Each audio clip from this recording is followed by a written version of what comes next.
Oh, hey there. You caught me in the middle of some maintenance on this. People say I don't keep bikes that long. This is a 2019 CRF 125F. This bike has been in the arsenal, oh boy, for 6 years. 6 years, people. And I'll tell you one thing that I love about these old Hondas, like this baby, is they essentially just decided to put a big old, I'm gonna get oil everywhere, just a second. They decided to put a lawnmower, like a commercial lawnmower engine, into a frame that resembles a dirt bike. And so as you can see, we're draining oil out of this thing. They're essentially bulletproof, and that's the best thing about these things.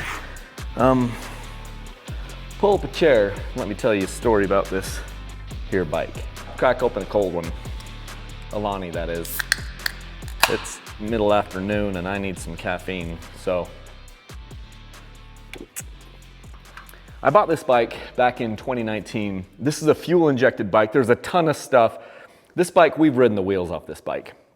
It's got a massively leaking fork seal up there. I don't know if you can see that. I need to do that. I've adjusted the brakes multiple times. I've put on a new chain, I've put in a new battery, we've put on new tires, we've broken levers, we've done a lot of stuff to this bike. I'll tell you one thing though, it has started every freaking time. We have taken this camping. My boys have ridden the wheel. It was supposed to be for at the time she was my 14-year-old daughter, now she's 20. She's almost turning 20. And she has ridden it. My boys also rode the wheels off of it, kind of just bombing around the neighborhood. They never wanted to ride it out on the trails because it's heavy and it's slow and it doesn't have good brakes. And for them, it's boring out on the trails. They always wanted to be on their more high performance bikes, and I don't blame them. But this bike is also the one that my youngest daughter, who's 7, almost 8, she's like, Dad, can we go for a ride on the red bike? And I don't want to get too emotional, but like, I have loved that. Like we go around looking, we drive around the neighborhood looking at Halloween decorations or just going up to get a little treat at a gas station or something like that, and she just rides on the front. These bikes are essentially bulletproof. They're bomb-proof. Air-cooled motors. I don't change the oil nearly as often as I should, so it gets basically neglected, but it just keeps going over and over and over again. You do have a disc brake in the front, which is nice. It's a crappy rear drum brake in the back, which is not very nice. It's kind of hard to adjust the brake in the back, but you know, you can do it. And I've still got the brake adjusted where it can be used. The kids had worn that thing down so much that you couldn't even use the rear brake just a little while ago. But yeah, it's got a clutch. So the clutch is not super easy to pull, but these things are just bomb-proof. And in the Honda lineup, all you really have is the CRF, this is the CRF 125F. You have I think it's the 250F. They have the 230F and the 250F. They're heavy, they're overbuilt, they're over-engineered. They don't ever really change them. They change the plastics a little bit sometimes, but they will last forever. Like, these bikes are literally bomb-proof, and part of it is because it's a I'm gonna use air quotes, low compression, air-cooled motor right here. This has a backup kickstart, but it also has electric start. I'd show you, but I've just drained all the oil out of this, so we'll wait for that for a minute. But we have gotten so much use out of this bike. I can't remember what I paid for it, but it was the first year I believe that they went fuel injection on this thing, and I just snagged it, and I've never had to jet it. I've never had to do anything with it. Obviously, you don't jet a carbureted bike or a fuel injected bike, but I've never had to deal with any problems on this thing. It's always just run every single time, even though it doesn't get nearly the amount of maintenance that my other bikes get. Like, I don't lube chains, I don't really do anything on this. An oil change every few years is about all she gets. But that's kind of the beauty of it, isn't it? That you can buy a bike like this and it's less maintenance than the high performance bikes, and they just run kind of forever. They're about as foolproof as you could get for a motorcycle, and about as reliable as you could get. I mean, I haven't had any other bike that is more reliable and has had less issues than this one. That isn't to say that there aren't any issues, because again, like I mentioned, the brake, well, I shouldn't say constantly, the brake gets out of adjustment pretty easily back here when you're using it. And they aren't like high performance brakes. My boys, I tried to get them to ride this bike when they were a little bit smaller, when we were out doing rides like camping and stuff in the desert, and they wouldn't do it. They're like, Dad, it's slow. It's slow, and it doesn't have good brakes, and it doesn't have good suspension, and it was difficult. Once they had ridden these other bikes, higher performance bikes, they wanted basically nothing to do with this one until it was just like, oh, let's bomb around. I'm gonna just go visit my friends that are a couple blocks down in the neighborhood or whatever. Then they would do that. Now, would they like Sur-Ons or something like that are super fast and more high performance and more fun? Yes, they would. But this has been a great just run around the neighborhood bike for my daughter and for my boys. And my youngest just absolutely loves riding this thing with her dad. That's me. And that's probably where I've gotten most use out of it, is just driving around my little Kenzie girl on this bike and us just having a fun time, because it's not loud. All the other bikes are loud, so she doesn't like to go on those bikes. But she likes to go on this one because then we can talk and we have fun, and she trusts me, and we just have really fun daddy-daughter time. So if I'm grading this thing on the amount of memories and stuff that we've been able to have on it, I give it a very, very high grade. It's been great. It's served us well, and it's essentially been a big part in bringing us together as a family. And I don't do videos for YouTube to chase views. I never have. I just do videos on whatever I'm working with at the time and whatever I'm interested in. Sometimes that coincides with what is hot on the internet, and sometimes it doesn't. In this case, we're watching oil drain out of my favorite funnel, this Motion Pro funnel, into the Honda here. It takes about 850 milliliters or 0.85 liters in this thing. The engine is not probably going to show this super correctly because we're not level here. I used this stand and I've got it running this way. Thing has a dipstick, but I did check the owner's manual over there. It wants 1030 motor oil, and it wanted 0.85 liters in this thing. So that's what I put in here, is about 850 milliliters. I get emails from people all the time. There was an email of a guy that just emailed in today, and I hit him back, and he's like, hey, look, my kids, I want to get back in dirt biking, and I'm probably going to get a little CRF50 for my kid, and I think I want to get a bike to go with them. What do you think I should get? I have literally answered that question thousands of times, if not, well, yeah, thousands of times, and I love it. I love when people are asking questions and trying to get back into dirt bikes, and like, what bike should I buy for my kid? What bike should I buy for me? There's been so much of that I've done over the years.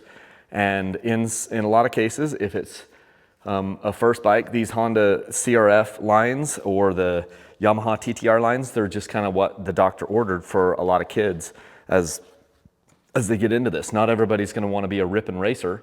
And that's what this bike is designed for, is the person who just wants to have a good time and be out on a motorcycle, dependable motorcycle, but not be like a full-on ripping racer, because that's not what these bikes are designed for. That's not what they do. Let's see if this humdinger will start now.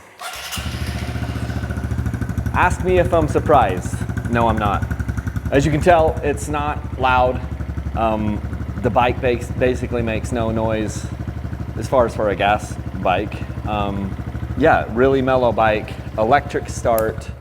You got to make sure you turn your key off so you don't run your battery dead. We've learned that the hard way a few times, but it also has a backup kickstart. I don't ever remember ever even using the backup kickstart, because my starter has never failed me, except for when I guess when the kids have left the key on for a week or so. We've probably had to kickstart it. The kids probably have. I don't remember doing that because I just put a new battery in the thing or charged it back up or whatever.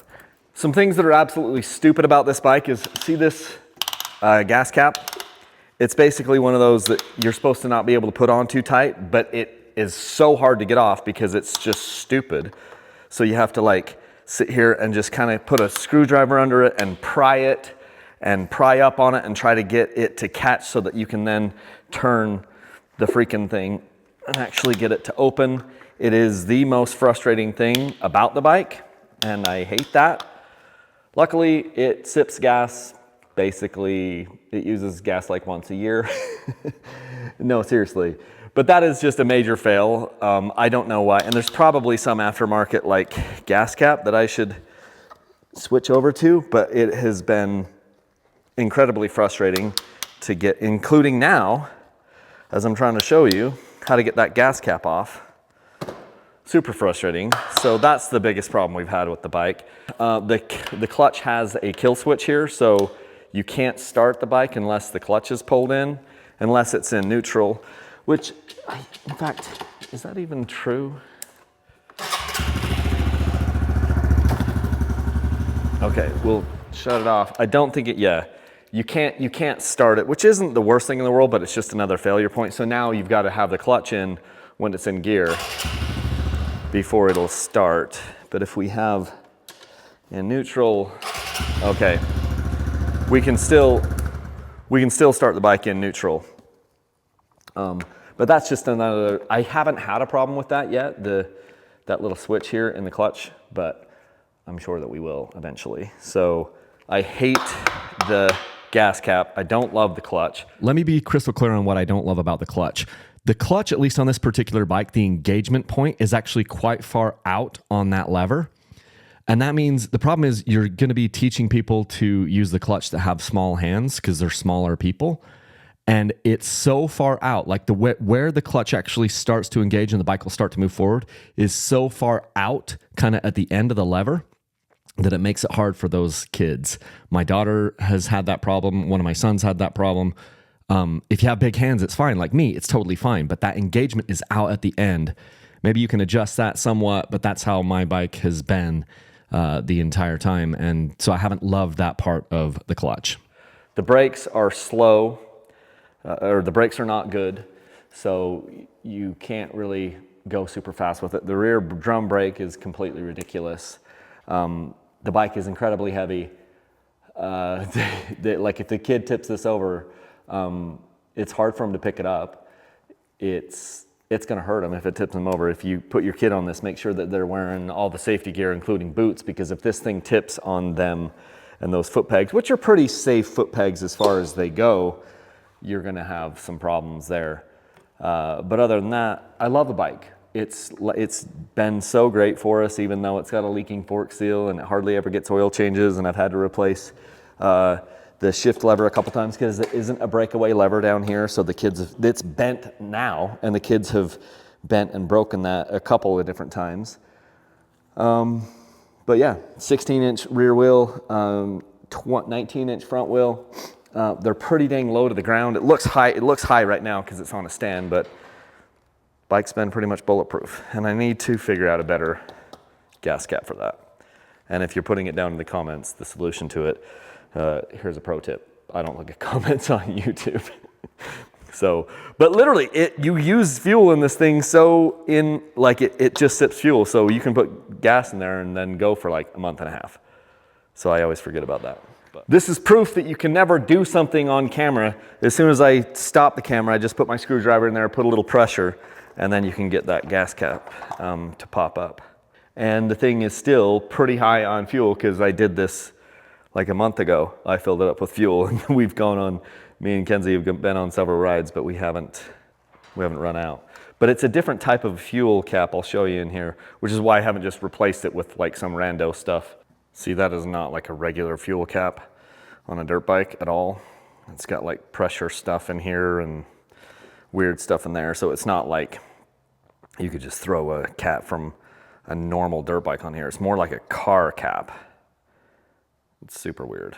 And that's been a frustrating experience the entire time. If you guys like this content, if it means anything to you, please use my links to Rocky Mountain ATV. It's down in the video description and it's over on my website, dirtbikechannel.com. Again, I'm not chasing YouTube views. I'm not trying to make anything go viral. I just kind of show you what we're up to. I've got over 1,000 videos on this channel stretching over the last 10 or 12 years, and some of it has been good content and some of it maybe not. But I've just kind of shown you what we've done as we've gone up through the sport. If you want to have a phone call with me and ask me questions about what dirt bike to buy for you or your kid, there's a link on my website. It says contact Kyle. You can either send me an email, we can schedule a phone call, we can do whatever you want. But also if you use that link to Rocky Mountain ATV, you typically enter yourself to win a dirt bike. Multiple times a year I give dirt bikes away, and the last couple people that have won dirt bikes just used my link to Rocky Mountain ATV to buy something they were already gonna buy, and they ended up winning a dirt bike because of it. So anyway, that's what I've got for you guys today. And long video. If you're still watching by the end of this thing, give yourself a high five. Be like, oh my gosh, you just made it a long way through a video on a oil change of a little Honda CRF125. But this has been a great bike for us. Thank you so much for watching. Thank you so much for using those links. And if there's anything I can help you with, let me know. And until next time, can't even do it. Leave a single track. Thanks.